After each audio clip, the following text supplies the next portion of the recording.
Ministre de Dieu dans l'évangile de Christ. 1 Thessaloniciens chapitre 3 verset 2. Après que Dieu vous a sanctifié, ne croyez pas que vous connaîtrez nécessairement le but de votre vie, car Dieu, par le Saint-Esprit, vous a saisi et donné une place dans ses desseins.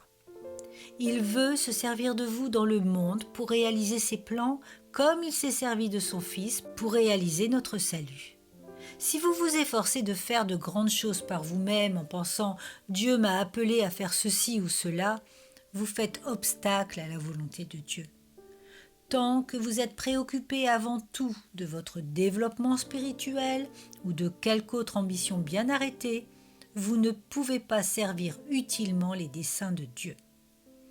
Il faut renoncer pour toujours à toute ambition personnelle et laisser Dieu vous diriger lui-même.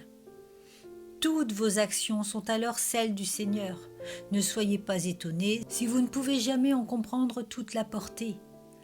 Il faut que j'apprenne à ne point avoir de but personnel, à n'avoir d'autre but que celui de Dieu. Dieu fait de moi son instrument, et tout ce qu'il me demande, c'est que je me confie en lui et que je ne dise jamais « Seigneur, cela me fait trop mal, je ne peux pas ».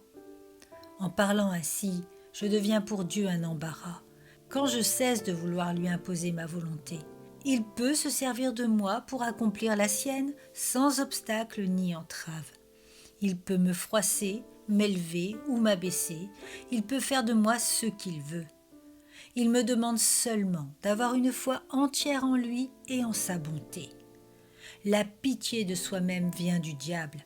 Si je m'y laisse aller, je ne peux pas être utilisé par Dieu. Enfermé dans un petit monde à part, bien au chaud, Dieu ne pourra jamais m'en faire sortir, car j'aurai trop peur d'attraper froid.